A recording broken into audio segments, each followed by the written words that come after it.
Salut les amis, j'espère que vous allez bien. Je vous retrouve aujourd'hui avec un petit peu de soleil et de lumière et c'est vrai que ça fait plaisir en ces jours sombres et pleins de grisailles.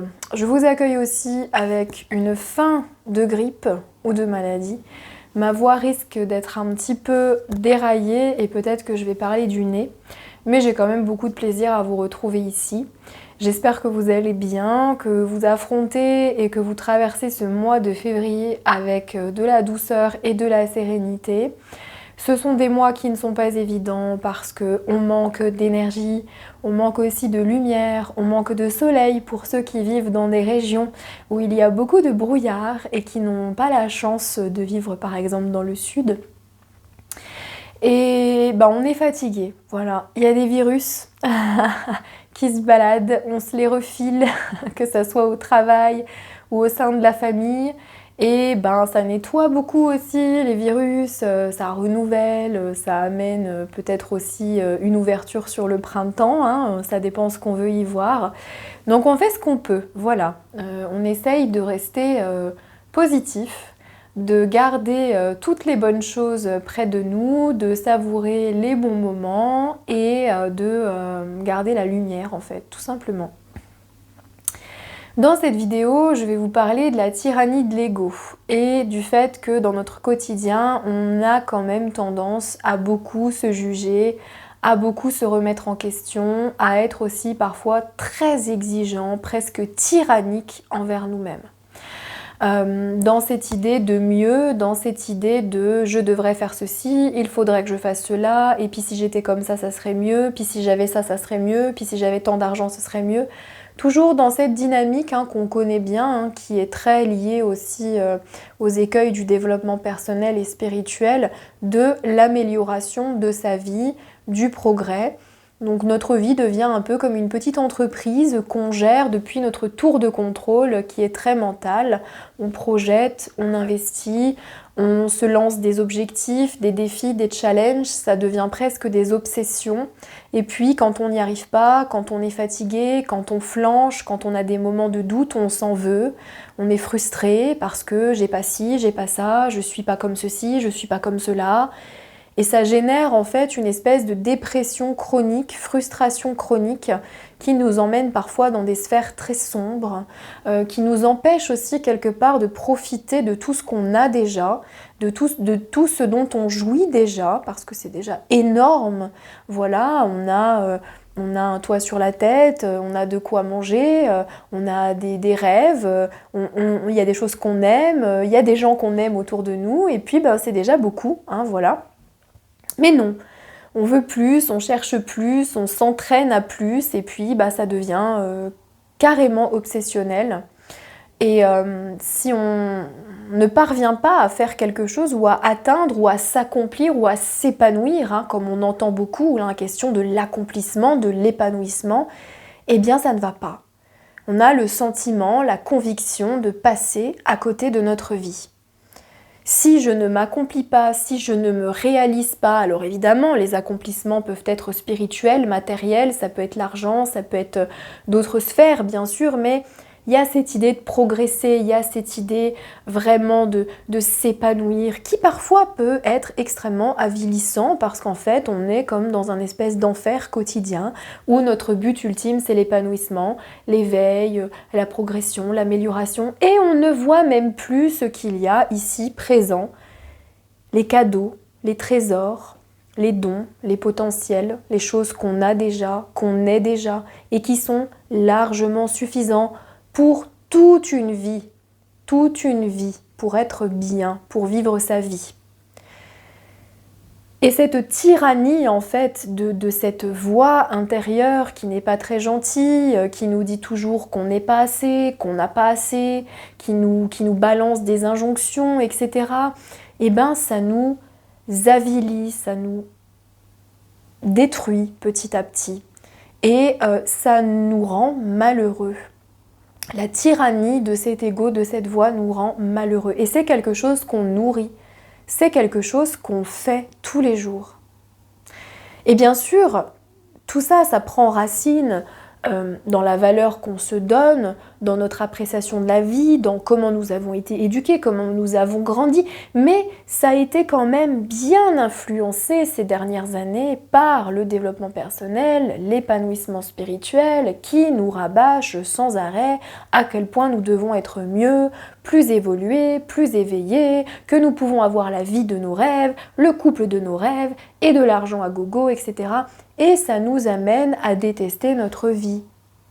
Parce que on voit les autres, on regarde les autres sur les réseaux, dans les vidéos, des gens qui nous montrent à quel point leur vie est exceptionnelle, à quel point tout a changé, tout est merveilleux, à quel point ils sont comblés, accomplis, la reconnaissance, la gloire, le consentement ou l'admiration du public qu'ils ont. Et on se dit, ah purée, mais moi aussi j'aimerais bien avoir cette vie, moi aussi j'aimerais bien être cette personne, moi aussi j'aimerais bien, parce que ma salle de bain elle n'est pas assez belle, et puis mes vêtements c'est pas assez beau, et puis c'est pas assez, puis mon compagnon ou ma compagne elle n'est pas comme je voudrais, et puis on en vient à développer comme ça des complexes par rapport à notre vie, par rapport à nos choix, par rapport à ce qu'on voudrait être et qu'on n'est pas, l'image voilà, qu'on aimerait renvoyer. Et tout ça, c'est très hypothétique et c'est très éloigné de notre réalité. Et on se rend compte que ça nous éloigne complètement de notre quotidien, de notre humain, de ce que nous sommes. Là, on est dans le domaine du rêve, on est dans le domaine de l'illusion, en fait. On aimerait vivre une autre vie, on aimerait être une autre personne. Et si je vous dis tout ça, c'est parce que je l'ai vécu, cette tyrannie, et que je la vis encore.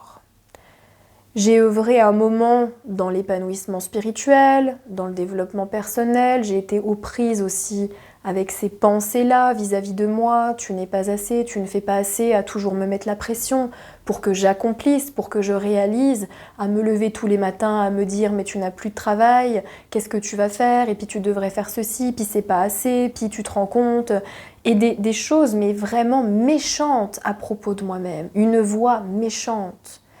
Il n'y a pas longtemps, je me suis rendu compte que cette voix-là était très présente et qu'elle m'empêchait d'être heureuse. Elle m'empêchait de savourer la vie.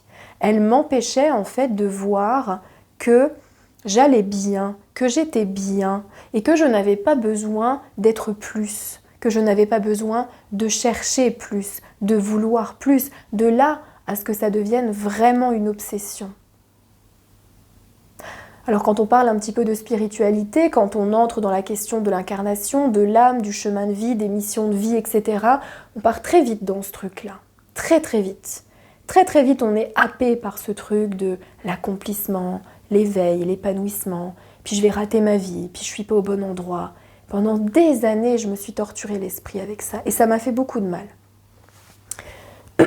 Aujourd'hui, j'en suis revenue à peu près. Bien sûr qu'il y a toujours cette voix un petit peu tyrannique qui est présente, mais je sais la faire taire. Je sais lui dire aujourd'hui, écoute, ce n'est pas toi qui vas diriger ma vie, je ne veux pas de cette tyrannie de l'ego, je ne veux pas de cette tyrannie de cette voix, je ne veux pas passer une vie à me dire que je ne suis pas assez, à me dire que je devrais en faire plus, que je devrais avoir plus d'ambition, plus d'exigence vis-à-vis de moi-même, de ma vie, etc. Non, parce que je n'ai pas envie de vivre comme ça et je souhaite cet enfer mental, psychologique et émotionnel à personne parce que on finit déprimé, lassé d'une existence dont on ne veut pas, de joie qu'on n'est même plus capable de reconnaître parce qu'en fait on n'est jamais content, toujours insatisfait, toujours frustré, on ne sait plus se réjouir, on ne sait plus s'émerveiller, on ne sait plus être content de ce qu'on a puisque on aspire à autre chose. Il y a parfois danger à l'aspiration à autre chose, à un autre moi-même, à une autre vie. Et ça, il faut le reconnaître. En ce moment, je m'emploie tout simplement, tout naturellement, je dirais, à aimer ma vie. Voilà. Celle que j'ai choisie, celle que je mène. Évidemment, tout n'est pas satisfaisant. Il y a des hauts, il y a des bas, il y a des moments plus difficiles, il y a des contradictions, des incohérences qui se présentent, mais je m'emploie de toutes mes forces à aimer, à apprécier ce que j'ai. Et je me rends compte que c'est un formidable remède, assez simple en réalité, très simple, très minimaliste. Apprécier ce que j'ai, apprécier mon quotidien, apprécier les petits cadeaux de la vie, apprécier le soleil, apprécier les balades, apprécier les échanges avec ceux que j'aime, apprécier me lever le matin et me dire chouette, je suis dans un lit, dans ma couette, c'est confortable, je vais aller prendre mon petit déjeuner, je vais me mettre en route pour travailler, je vais retrouver ma collègue que j'apprécie, tout ce que j'apprécie. Il y a un temps où j'étais vraiment focalisée sur tout ce qui n'allait pas. Et je me suis rendu compte que c'était vraiment une spirale qu'on alimente en fait, de frustration, d'insatisfaction, qui nous amène petit à petit à détester notre vie.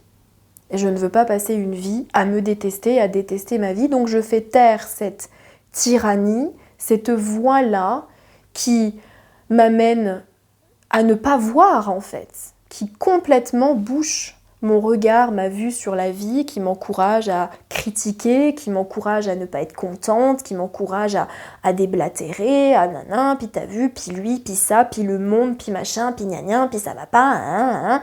Et c'est pas du tout constructif, pas du tout, très mauvais, très mauvais, très mauvais.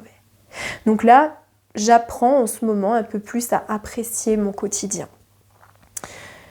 J'ai vogué longtemps dans la spiritualité, j'ai recherché longtemps, j'ai été dans cette quête de l'absolu, de l'accomplissement, de l'épanouissement. Je me suis conceptualisée, intellectualisée toutes ces choses, que ça devrait être une valériane accomplie, une valériane épanouie. Et puis en fait, un jour, je me suis dit, mais peut-être que ce que tu cherches, tu l'es déjà. Peut-être que épanoui, tu l'es déjà. Mais tu ne le sais pas, tu ne peux pas le voir. Parce que tu es focalisé sur autre chose. Parce que tu rêves d'autre chose, tu idéalises, tu fantasmes, mais sûrement que tu l'es déjà. Et c'est un grand soulagement que de se dire ça. De se dire que j'ai pas besoin de chercher, j'ai trouvé. Parce que tout est là, tout est là. Ça, c'est une conviction que j'ai aujourd'hui profonde, que tout est là. Je pense qu'il ne sert à rien de chercher plus grand, qu'il ne cherche à rien de s'abreuver de spectaculaire, de magnifique, de merveilleux, d'aller chercher dans des sphères toujours plus hautes, toujours plus de paillettes, etc. et de fantasmes, parce qu'en réalité, le quotidien suffit. Et c'est dans l'ordinaire qu'on trouve l'extraordinaire. Et je crois que un défi qu'on pourrait se lancer, c'est de voir dans notre ordinaire l'extraordinaire, parce que c'est tous les jours et c'est déjà là. Et je finirai là-dessus. Merci de m'avoir écouté pour ce petit moment de partage et prenez bien soin de vous. À bientôt pour une prochaine vidéo.